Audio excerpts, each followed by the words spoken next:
Jordi Fernández, Jaylen Brown, Dillon Brooks, Keionte George.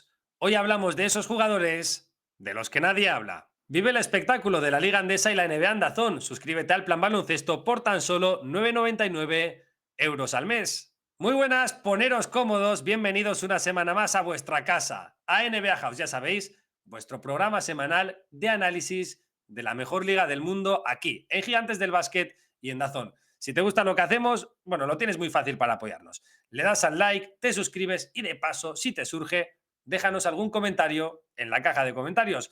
Mi nombre es Víctor Arrufat y como siempre, tengo el gusto de empezar a hablar de NBA con Alejandro Gaitán. Are you not happy or Still to be happy about. you're up too old? Job's not finished. Job finished? No, I don't think so. Feliz año, Alejandro.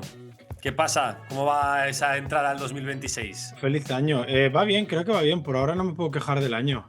Bueno, mucho frío y mucha nieve, pero lo mismo que el año pasado. Además, creo que hoy ha habido nieve en España también, así que estamos en las mismas. Sí. La verdad que está haciendo bastante frío aquí en España, lo que me gusta. Soy Ok. muy de frío. No, evidentemente, pues si me llevas a Siberia, o yo, bueno, tampoco hace falta tanto, ¿no? Pero en Canadá a lo mejor pues tendría más frío y serían los días más grises, me gustaría menos, pero a mí, yo qué sé, me gusta ponerme muchas capas y por la noche acurrucarme, o al menos me gusta más que el aire acondicionado. Creo que lo puedo entender. Creo que le he cogido cariño al frío en esta época aquí en Canadá, pero al final a mí o sea, el frío para el día a día, pero luego las vacaciones las necesito de calor siempre. Bueno, pues como está cuadrado el calendario, ¿no? Sí, Pero, sí, oye, sí. está hablando de calendario, ahora ¿qué se me ha ocurrido? Se ha vuelto a comprimir un poco más el calendario, ¿no? Porque hemos tenido tema de la Copa, luego el día de Navidad un calendario así más raro. Se ha vuelto y han aflorado las lesiones, ¿eh? Bueno, es un poco lo de siempre. Cuando juegas muchos partidos se nota mucho en el cuerpo. Es que además somos conscientes, cada vez que vemos un partido, el ritmo es altísimo y eso se nota si tú ahora te pones las finales del 98 de Jordan, es que el baloncesto es muy diferente. Y si tú tienes que jugar 4 partidos en 7 noches, lo vas a notar, lo vas a notar. Por eso es normal que los jugadores descansen. Molesta mucho porque al final no vas a ver a Jamal Murray o no vas a ver a X jugadores, pero es que tienen que descansar en algún momento. Por ejemplo, aquí en Toronto creo, llevamos 3 años sin ver a Jokic, si no me he equivocado. Joder. Madre Y mía, claro, fíjate que pero Jokic es de los más sí, regulares, quiero decir que salía el dato el otro día que el máximo que se había perdido, que eran 13 partidos en una temporada. sí, y hace muchos años. Y hace muchos años, o sea, que siempre está por los 70, 72 partidos. Pero mira, precisamente es que Jokic, Jalen Sachs, Jalen Duren, Wemby, Austin Reeves, ¿no? En las últimas semanas, desde que se ha soltado un poquito más el calendario, Sí, se han lesionado jugadores bastante importantes, ¿eh? es que es eso, lo que dices tú, candidatos a All NBAs, candidatos a MVP en el caso de Jokic o Wemby, jugadores que estaban ahí para los premios como Duren, que podía haber conseguido su primer All NBA. Veremos si llegan. Ahora mismo la sensación es que ni Wemby, ni Jokic, ni Giannis, ni Reeves van a llegar a All NBA, lo que lo va a hacer mucho más barato. Y yo creo que estás a punto de estar tú entre los nominados, Víctor. Sí, sí, estaba dándole vueltas justo cuando decías lo de Jalen Duren, que se caen nombres bastante importantes, ¿eh? De las listas, ya no de All NBA, sino también del MVP. Sí, Ahora no, se no, ha el caído MVP, estamos a una lesión tonta de Doncic, pero una de 2 semanas de que Shai sea unánime, porque el segundo, con todo el respeto, que se entienda esto, pero porque el segundo igual es Kate Cunningham. ya. O al revés, quiero decir, le pasa algo a Shai y se lleva su primer MVP Doncic sin hacer una gran Sí. temporada. Porque Su peor temporada en 5 años, igual. sí, pues, seamos sinceros, pese a los números y pese a que gana partidos de lo bueno que es, está un poco apático, ¿eh? Doncic. Está como los Lakers, Sí, que está plano. O sea, es un equipo plano en general. sí, Y sí. cuesta verlo. En verdad, da un poco de lástima porque Doncic es uno de esos jugadores que tú enciendes la tele para ver. No hay muchos en la NBA, pero Doncic es uno de esos. Y aún tiene esos momentos de brillantez, pero es el Doncic menos eléctrico que recuerdo en el sentido de hacerme levantar y decir, oh, está bastante plano. Y sorprende porque generalmente cuando un jugador llega a Los Ángeles es como el más, entra en su era Showtime, ¿no? Y Mm. no lo hemos visto eso todavía. Sí, igual los compañeros que tiene no están tampoco en su, en su era Showtime. No son Showtime tampoco No. el equipo en general. Pero De bueno. hecho, yo creo que hablaré de uno de ellos en la escalera. Oh, vale, apuntado queda. Antes de la escalera, la parte troncal del programa, hoy hablamos de los que se habla poco, Sí. ¿no? Hoy vamos a hablar un poco de esos jugadores, esos equipos que están un poco más infravalorados, pasando por debajo del radar, que están haciendo las cosas bien, pero vete tú a saber por qué, cada uno por un motivo diferente, no tienen tanta relevancia. ¿Quieres abrir tú el programa en este sentido? Bueno, yo voy a tirar uno que para mí un poco refleja también el cómo se sigue la NBA en España. Ujú. Para mí son los Nets. Los Nets, y hay que enfocarse en dos personas. Una podría ser Michael Porter Jr., está haciendo su mejor temporada, está siendo un jugador absolutamente diferente a lo que veíamos en Denver, pero sobre todo Jordi Fernández. Y aquí he tirado de datos. Últimos 14 partidos de los Nets, tienen el noveno mejor récord, están empatados por el noveno mejor récord, 8-6. Por ejemplo, más que Lakers y Toronto, dos equipos que estaban en el top 5, top 7 de la NBA. El mismo récord que Denver y que Houston. Tiene el segundo mejor defensive rating, 109,1, o lo que sería el primero entre los equipos normales, lejos de Oklahoma, que tiene 105, no tiene ningún sentido, que es 1,4 puntos menos que Detroit, que Detroit, recordemos, es una de las mejores defensas de temporada. Y tiene el sexto mejor net rating, el tercero de la conferencia este, por delante de los Knicks, por poner un ejemplo, en los últimos 14 partidos. Lo vuelvo al punto de la semana pasada que hablaba del tanking. Simplemente no hay tanking para mí, es que hay equipos que tienen más o menos talento, pero a la que Jordi Fernández ha entendido este equipo y a la que los rookies, sobre todo a mí me está gustando mucho la temporada de Egor Demin, a la que los rookies han empezado a funcionar y ha encontrado cómo saber utilizar a Michael Porter Jr. mejor, estos Nets son muy divertidos de ver. Ya lo eran el año pasado, a principio de temporada, antes de que tiraran el puente abajo y empezaran a soñar con un pick de Cooper Flag, pero es que este año son un equipo muy, muy atractivo. Lo hicieron casi todos sin Cam Thomas, que bueno, puede que al ser aspecto defensivo sea mejor, pero en general me parece que deberíamos estar hablando muchísimo más de Jordi Fernández.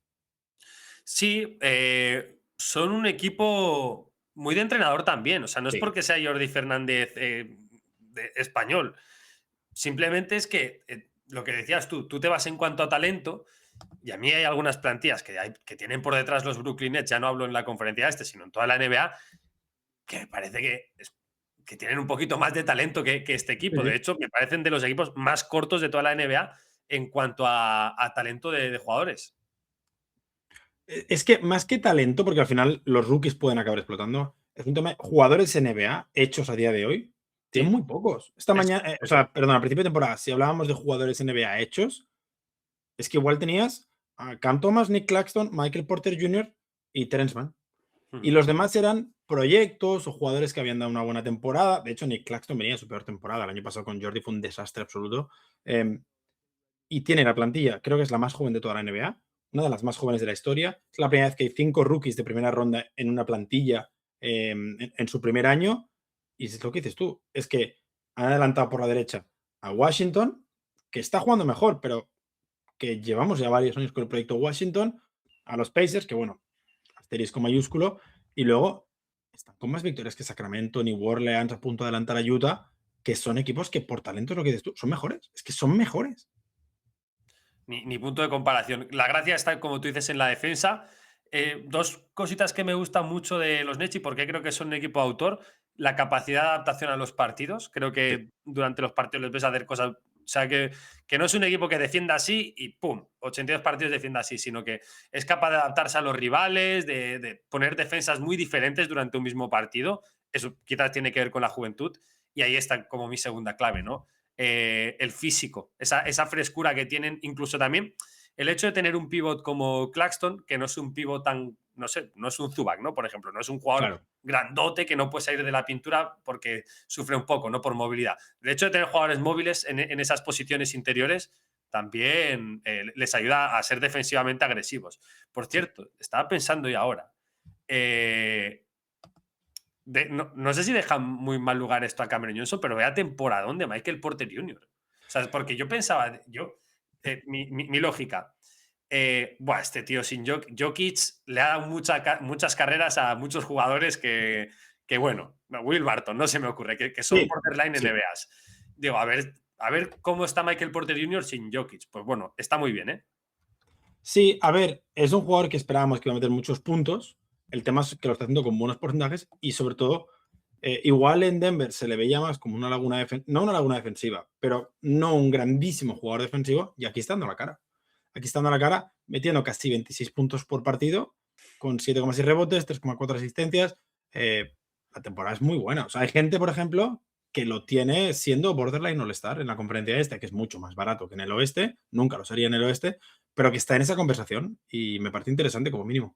Sí, Y, perdón, y lo último con Michael Porter, el otro día hablaba el propio MPJ de Jordi Fernández, de la importancia de un entrenador que confía en ti y todo eso. El año pasado, por ejemplo, en Gigantes pudimos ver cómo Dennis Schroeder hablaba de eso, cómo Ben Simmons hablaba de eso, cómo Cam Johnson hablaba de eso, de la confianza que Jordi Fernández tiene en sus jugadores y sobre todo la comunicación. Y creo que aquí una de las claves es, y creo que lo expandiría más a la NBA, es la juventud también de los entrenadores, que están mucho más preparados. O sea, siento que los entrenadores jóvenes están mucho más preparados de cómo llegaba un entrenador joven hace 25 o 30 años. Esperemos que Jordi siga en los Brooklyn Nets, porque al final nunca se saben en la NBA y sobre todo en estos proyectos que se echan a perder años. Ojalá se siga el caso de Oklahoma, que estuvo, Ojalá. bueno, Oklahoma no estuvo tanto tiempo perdiendo como parece que van a estar los Nets, pero que se quede Daigneault o sea, que se quede Jordi como se quedó Daigneault. Estaba mirando cómo estaba posicionado Brooklyn Nets en la próxima lotería del draft, porque es verdad que los Brooklyn Nets están jugando para ganar, ¿no? Yo creo que no es una locura decir esto, que un equipo de tanking está jugando para ganar y lo está haciendo muy bien, pero a la vez también tiene que mirar de reojo sus posibilidades para el próximo draft para conseguir, pues, ¿por qué no decirlo? Un alfa, ¿no? Un blue chip que dicen ellos, ¿no? Y claro, al final, ahora son quintos, ¿no? En Tankathon, por ejemplo, pero también hay que tener en cuenta las loterías que últimamente sí que están un poco más locas. Sí. Entonces, Sí. por ahí mucha gente puede pensar, no es que si ganan muchos partidos le vienen mal a los Brooklyn Nets. Bueno, en teoría sí, por cuestiones probabilísticas sí, pero Mira tampoco es. Atlanta, Dallas, los últimos años. O sea, Eso a es. día de hoy, creo que desde que tenemos el nuevo formato, ningún equipo que tenía el máxima opción de ganar el número uno se lleva el número uno. Entonces, es lógico al mismo tiempo desarrollar e intentar mantenerse en ese top 5, top 6 de la parte de abajo. Ujú. Creo que va a haber equipos que van a empezar a perder más ahora. Y aquí sobre todo estoy mirando a Utah, porque tienen que proteger el pick. Pero al final la clave es esa, la clave es seguir desarrollando. Lo único es que tampoco quieres conseguir siempre un pick 7, un pick 8, un pick 9, porque te va a faltar esa superestrella, que puede Ya, ser que en el próximo draft sí que venga. ya. El año pasado no son los Jazz el peor equipo y terminan con un pick 5, un pick 6, o fueron los Wizards o algo así. No, Creo no, que no son los recuerdo bien. Wizards los que le pasa eso, o los Jazz, no recuerdo, pero porque al final acaban eligiendo el 7 o el 8 que eligen a Igor Demin. Y al final tu posición, más que lo que marca tus opciones, lo que marca es tu suelo. Si tú quedas con el peor récord, sabes que lo más abajo que vas a elegir es el 5. Si tú quedas con el cuarto peor récord, puedes bajar hasta el 8, que es lo que le pasó a Brooklyn, claro. Ya, sí, totalmente. Seguimos hablando de jugadores, equipos infravalorados.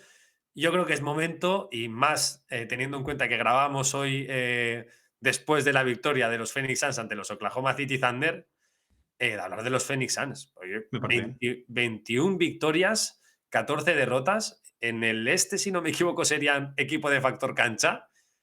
Puede ser. Después de perder, claro, todo el mundo nos pensábamos que estos iban al desierto, nunca mejor dicho, se iban a esa transición rara de no tener tus picks, pero a la vez tampoco ser un equipo bueno, pero tampoco ser capaz de mejorar el equipo. Y realmente sin Jalen Green, que es su segundo mejor jugador, están ahí peleando por playoffs directos. Después de perder a Kevin Durant y Bradley Beal, realmente a cambio de Dillon Brooks. Bueno, la temporada de Dillon Brooks es para mencionarla al margen. 21,4 puntos. No mucha gente en el planeta creía que Dillon Brooks podía meter más de 20 puntos. Dillon Brooks era una de esas personas. Segunda mejor temporada de tiro después del año pasado. O sea, ya empezamos a ver que no es una anomalía, que puede tirar este ritmo. Lo ha hecho con Canadá en los Juegos Olímpicos, en el Mundial. Pero creo que aquí hay que recuperar la imagen de Devin Booker, que está volviendo al nivel de pre-Kevin Durant, pre-Bradley Beal, el nivel con Chris Paul, que era un jugador total, era un jugador capaz de ponerse un equipo a la espalda. Sí que es verdad que y quedó claro, no era un jugador que te iba a llevar al anillo o que no pudo llevar a su equipo al anillo porque se quedó a medias en las finales, pero es un jugador que es capaz de liderar un proyecto a los playoffs sin ningún problema. Uno de los mejores shooting guards de toda la NBA y que está recuperando esa versión del líder referente absoluto que tuvo que dejar porque estaba Kevin Durant, que me parece lógico. Sí, hoy además defendiendo últimamente también como, no voy a decir como un especialista, pero antes se le catalogaba casi como un mal jugador defensivo y ahora es un tío que es duro, ¿eh? Es Sí, sí. físicamente un armadillo ahí bastante fuerte y se junta con todo el buen hacer defensivo que tienen en general, con jugadores como Goodwin, como Dillon Brooks, como Royce O'Neal, que sorprendentemente también Ha está vuelto. defendiendo bastante bien. Mark Williams, incluso como pivot ancla, pues está haciendo su rol, cumpliendo bastante. El año pasado lo que pasa con los Phoenix Suns es que son un equipo que tiene muchísimo talento, pero ya está. O sea, pero no tiene físico para correr transiciones, no es un muy mal equipo en defensa, son Sí. el cuarto peor equipo en defensa. Y realmente lo que han conseguido este año es ser un equipo como un poco menos malo en todos o como un equipo bueno en todo, sin ser realmente malo en nada. Y creo que gracias a jugadores como Dillon Brooks, como decíamos antes, pues han podido subir mucho el nivel físico. Sí, son top 10 en defensa. Creo que están novenos o así, que están ahí Sí. borderline entrar, salir del top 10, que digamos que es su mejor virtud en ese aspecto, porque hay una falta de talento comparado con otras temporadas en los Suns. Al final, recordemos, venimos de la era de Chris Paul y de Andre Ayton, de Chris Paul y Kevin Durant, de Bradley Beal y Kevin Durant, que por talento siempre había más. Pero tienen jugadores interesantes, jugadores jóvenes interesantes. El año pasado me enamoré de Ryan Dunn, me parece un grandísimo defensor. Creo que este año no ha dado el salto que me esperaba, sobre todo porque Dillon Brooks le ha robado muchos minutos y porque Grayson Allen está jugando bastante bien cuando está. Ujú. Em, Han aparecido los Colin Gillespie de Eso turno, es. que me parece una grandísima noticia para los Suns y que es que las has tenido que poner titular al final. Y creo que por primera vez desde que Matt Ishbia compró el equipo, se puede decir que hay motivos para ilusionarse hacia futuro sin tener que pegar un volantazo histórico, que es lo que venían haciendo cada verano o cada febrero o casi cada 6 meses.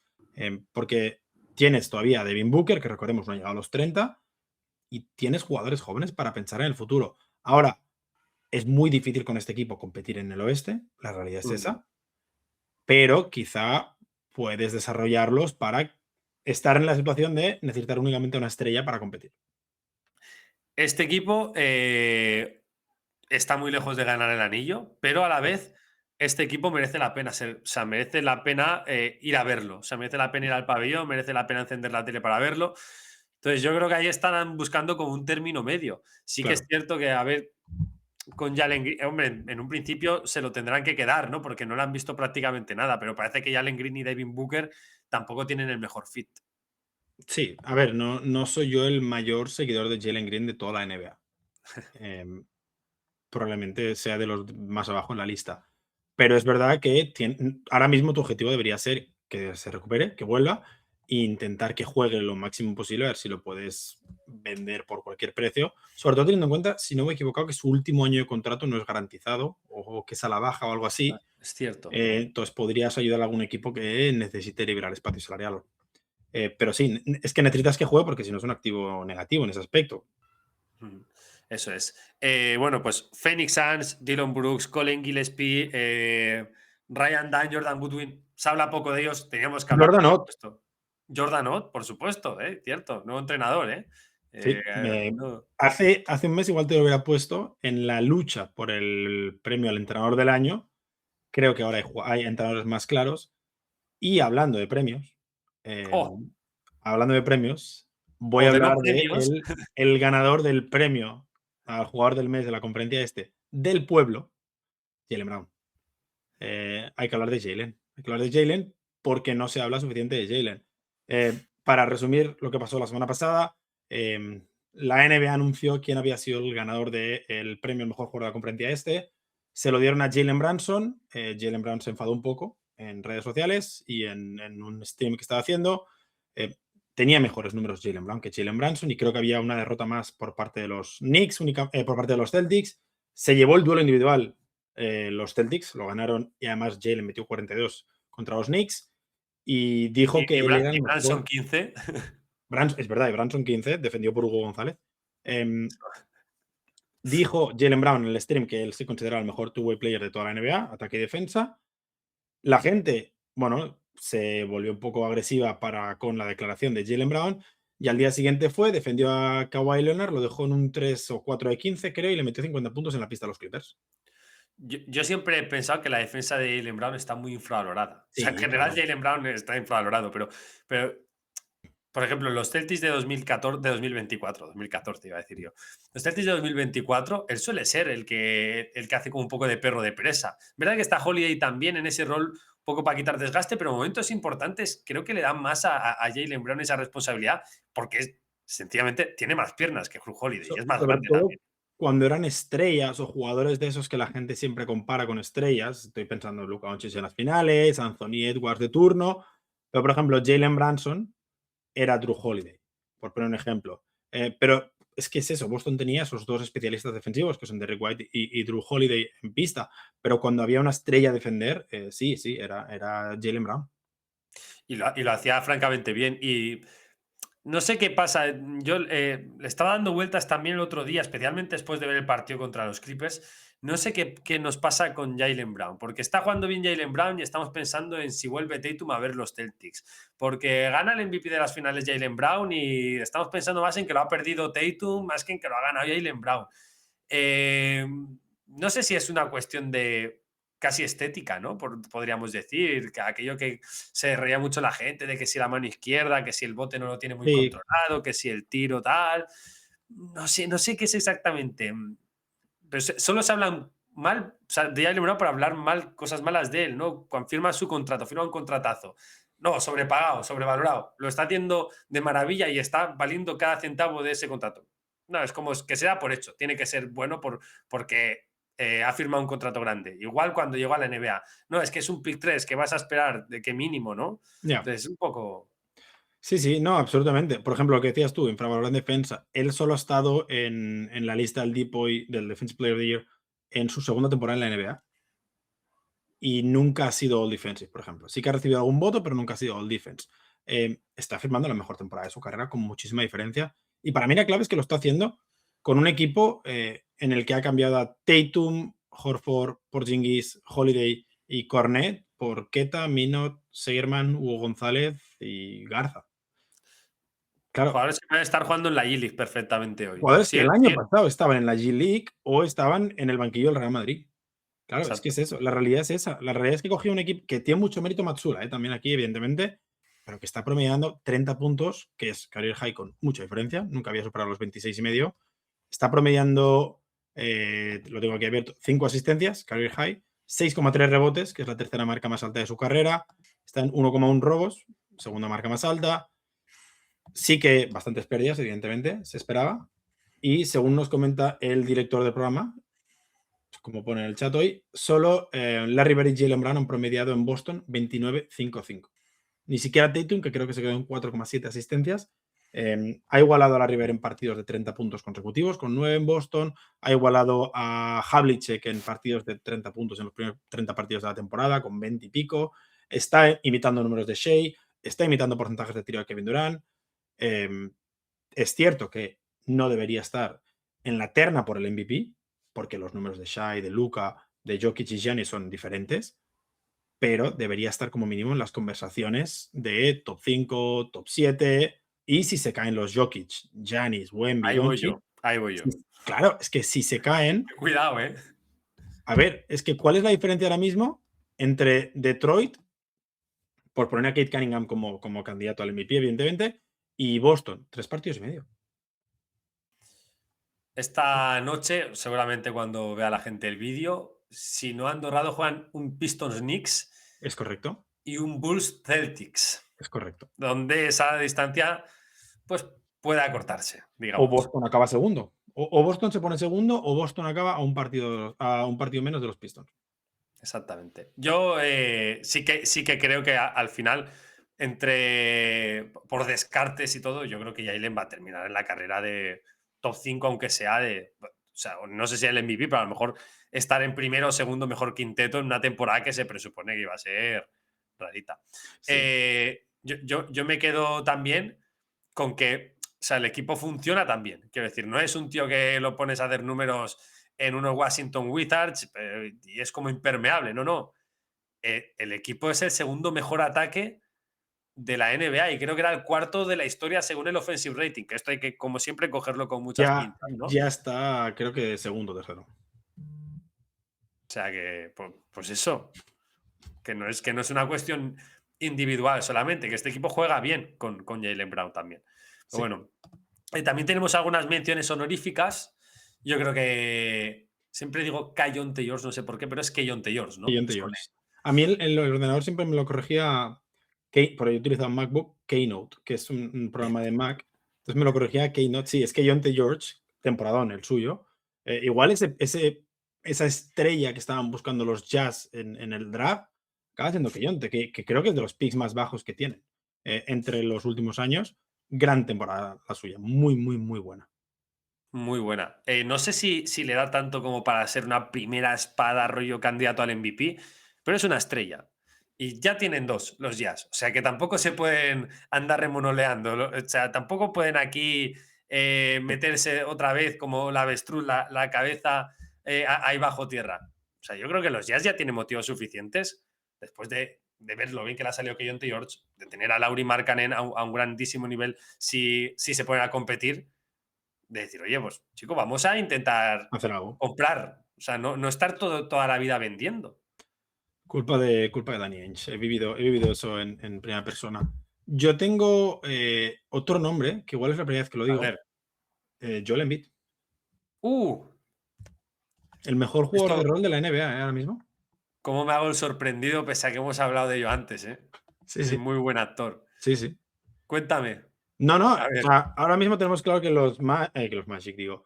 Que los Sixers son el equipo de Tyrese Maxey, otro candidato a estar en la terna por el top 5 del MVP.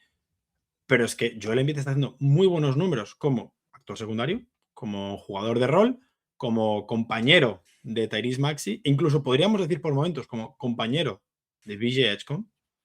Y para mí, nos dice el productor actor secundario Joe, muy, muy buen papel de Joel Embiid aceptando ese rol. Veremos qué pasa si a corto o medio plazo exige que sea su equipo o no, porque creo que Joel Embiid todavía no está al 100%. Y no sabemos si nunca más va a estar al 100%. Pero tienes una superestrella, porque creo que Maxi ya es una superestrella de la NBA. Tienes un proyectazo como es Edgecombe, y luego tienes a 120 millones en actores secundarios, en jugadores de rol como son Paul George y Joel Embiid, que están haciéndolo muy bien en ese rol de secundarios. Es verdad que los Sixers a veces ganan y a veces pierden contra equipos que deberían ganar, son irregulares, pero en ese aspecto vamos a tener buenas palabras para Joel Embiid por primera vez desde que estamos grabando, creo, en NBA House. sí, una cosa te digo, que el este está muy barato y te metes en factor cancha con cualquier tontería, ¿eh? Sí, sí. Bueno, ya están los Cavaliers ahí casi, porque perdieron anoche bueno, ayer por la tarde con Detroit, pero ya están los Cavaliers, están quintos, ayer o sextos, si no me he equivocado. Ya están picando Sí. la puerta. Exactamente. Por rematar, hay muchos jugadores, es que hay muchos jugadores de los que se habla poco o equipos, los Pistons pese a ser primeros, creo que Sí, son un equipo que da. Stewart, ¿no? A mí es el que se me viene a la mente que pone el cerrojazo ahí en defensa y creo que es muy clave cuando se juntan ahí Stewart, Holland, Ausar. Es un equipo muy duro, ya Green incluso. Los Raptors, por supuesto, es verdad que se ha bajado el suflé, pero bueno, siguen cuartos. Gran temporada de Brandon Ingram. Y quisiera yo por último aquí tocar el tema Anthony Black, que es un ok. jugador que a mí particularmente yo no soy muy fan de Anthony Black, pero es una bestia física y estos Orlando Magic viven de eso un poco, de defender, correr y finalizar cerca del aro. Y Anthony Sí, Black es bueno en eso. sí, es una pena que nos esté costando mucho ver a Anthony Black con Jalen Sachs, bueno, con todo, digamos, con todo el elenco, pues siempre hay alguien lesionado en Orlando, pero es verdad que pueden estar relativamente satisfechos con el jugador que sacaron en el draft hace, creo que fue 2 temporadas, sobre todo porque igual Jace Richardson todavía no ha dado ese salto que esperábamos, Jet Howard tampoco está jugando a un nivel altísimo, por decirlo así, pero sí que Anthony Black es quizá un perfil perfecto para imitar lo que tu primera unidad hace y él hace cuando sale como titular también. Vamos ya a la escalera, ¿te parece? Aparte bien. Venga, primera escalera del año. Empezamos como siempre con nota negativa. ¿Quién se la lleva? Yo creo que es momento ya de hablar de Andre Ayton.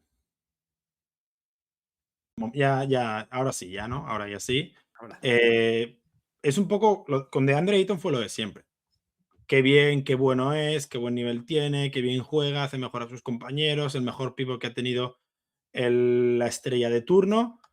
Y cuando pasan 2 o 3 meses, como, uff, igual no es tan bueno. Igual los números están inflados por la estrella de turno y sigue pasando el tiempo y de repente es como, habría que buscar un pívot en el mercado. Habría que buscar un pívot y entonces tú entiendes por qué Phoenix se lo sacó encima, porque Portland aceptó cortarlo. Em, no es, para mí no era el tipo de pivot que querías para Luka Doncic, pero es verdad que por el precio pues tienes que hacerlo, evidentemente.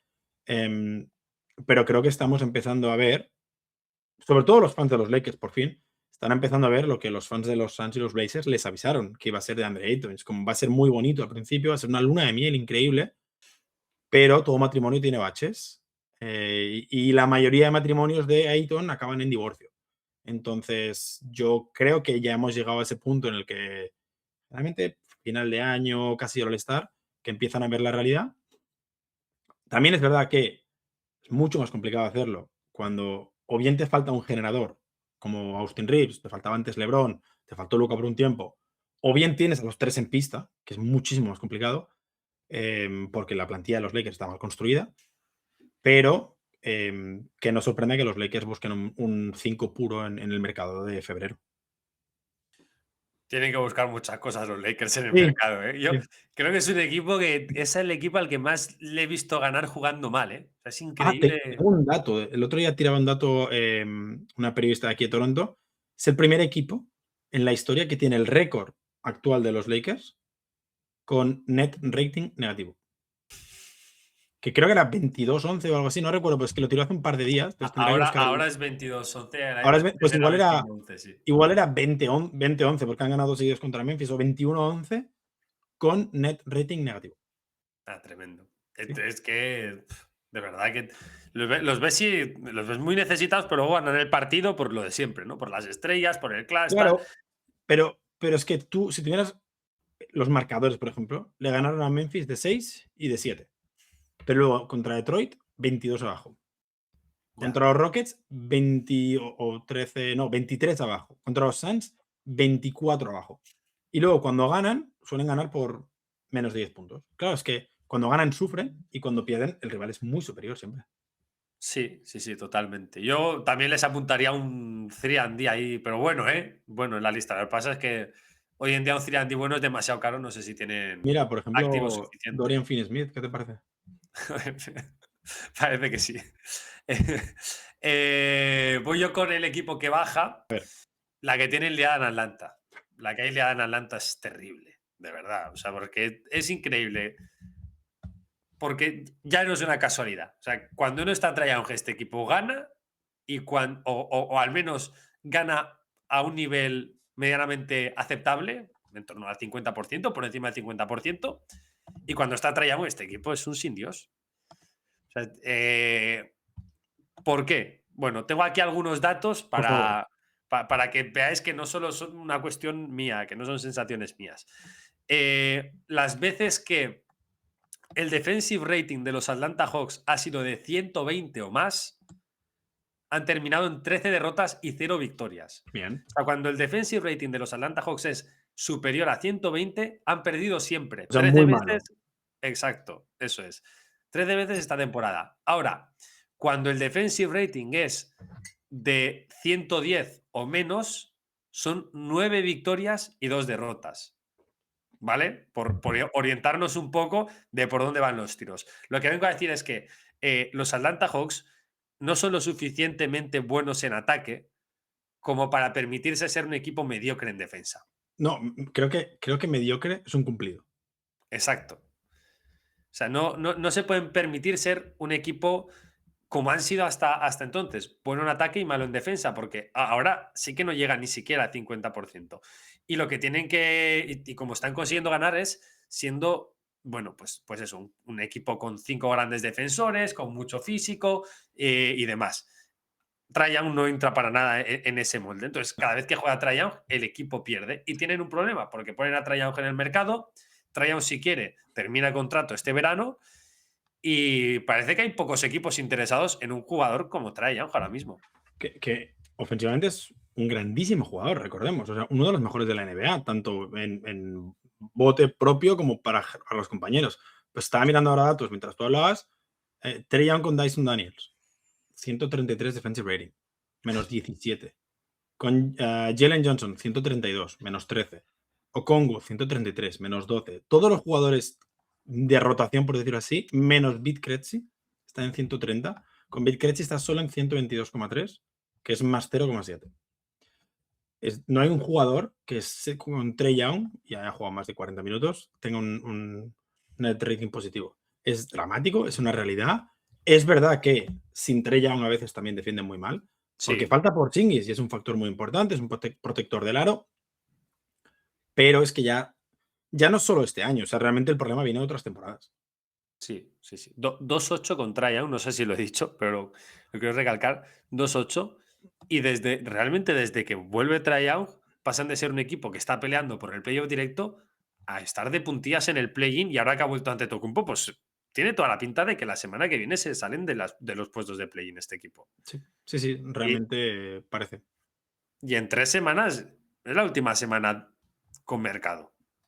Y poniendo a Risaser incluso en el mercado.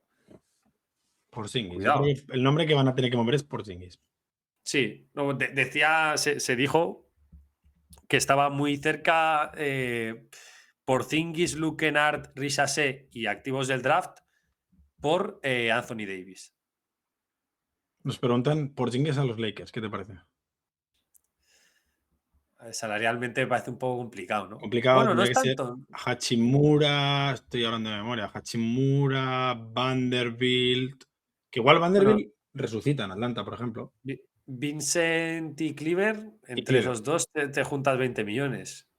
Sí, sí, pero Bueno, claro, Atlanta también querrá, bueno, no sé. Es ya, complicado porque también es un jugador que por el tema de salud pues no ha tenido tantos minutos, pero bueno, los hospitales en Los Ángeles son muy buenos. exacto. Oye, tema positivo. ¿Quién sube por la escalera esta semana para ti? Yo me quedo con Jaylen Brown, lo hablábamos antes. Creo que debería ganar el jugador de la semana, pero bueno, igual se lo gana Maxi Kleber. Para mí la clave fue esa. A mí me gusta mucho cuando los jugadores salen y se toman algo personal. O sea, cuando salen y dicen, esto me ha molestado. Porque realmente esa es la NBA más pura. Al final, Michael Jordan se tomó la vida entera personal y es el mejor jugador o uno de los dos mejores jugadores de la historia, depende a quién le preguntes. Jaylen Brown se enfadó porque no le dieron el jugador del mes de diciembre. Se fue a bailar salsa con una cantante profesional, que la verdad no sé quién es, que me perdonen los seguidores si la conocen, y al día siguiente le metió 50 puntos a Kawhi en la cara. Para mí, si tú dices, soy el mejor two-way de la NBA, y al día siguiente frenas a Kawhi y metes 50, bueno, has dicho algo y en pista lo has defendido. Y eso lo respeto. Y creo que solo por eso se merece ser, además de la temporada que hemos hecho, que está haciendo, que ya hemos hablado del tema, creo que solo por eso se merece ser para mí la gran noticia que sube. Está promediando 30 puntos, que no es normal en Boston, y con unos niveles surreales de acierto. Es el jugador que más tiros de campo mete de toda la NBA. O sea que, ni más ni Es menos. que además lo está haciendo sin muchos triples. Sí, sí, exacto. Toda pura media distancia y alguna finalización cerca del aro y tal.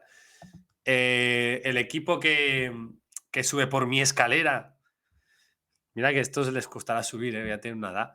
Por primera vez en 2026 y creo que en toda la temporada son Los Ángeles Clippers. Macho. Que creo que eran el tercero o el cuarto peor equipo de toda la NBA y se lesiona Ivica Zubac y claro, uno puede pensar, esto va a ser un solar, ya esto no hay motivos para verse a los Clippers. Pues bueno, después de la lesión de Ivica Zubac, 5 victorias consecutivas, que sumando la última que lograron con él, se van hasta 6, y durante ese lapso son el mejor ataque y la mejor defensa de la NBA. Es verdad que son cifras como muy acotadas, de muy pocos partidos. Pero, ¿qué ha pasado? Bueno, principalmente, bueno, dos cosas, ¿eh? Yo creo que aquí hay que puntualizar dos cosas. La primera, entra Brook López en el quinteto y juegan los Clippers con 5 abiertos. Sí. Les da mucho más espacio y entre una cosa y otra aparece un Kawhi Leonard monstruoso. O sea, promediando 36,6 puntos en estos últimos 7 partidos. Y luego creo que es importante también la aparición de jugadores como Niederhauser, que Chris Dunn está metiendo los triples, que John Collins está metiendo los triples, que ha vuelto también y a buen nivel Derrick Jones, que también ha llegado Nico Batum con muy buenos porcentajes. O sea que varios jugadores que estaban tirando un poquito peor están subiendo mucho sus porcentajes y sobre todo que jugadores de corte defensivo están apareciendo más en rotación. Entonces, a partir de ahí el equipo pues se le nota un poquito más de frescura. Ujú. Sí, para mí es lo que dices tú. O sea, bien podríamos hablar de los Clippers que suben como de Vika Zubac que baja. Porque la clave era, es que literalmente volvió Zubac y el primer partido lo perdieron. Justo el de Jalen Brown que hablabas Contra antes. Celtics. Exacto. Entonces, sorprendió mucho porque yo también pensaba lo mismo. Me parece que Zubac era el segundo mejor jugador de los Clippers hasta la lesión. Y el nivel de Kawhi, de Harden, con Brook López en pista, una vez no estaba el croata, ha sido muy, muy, muy alto.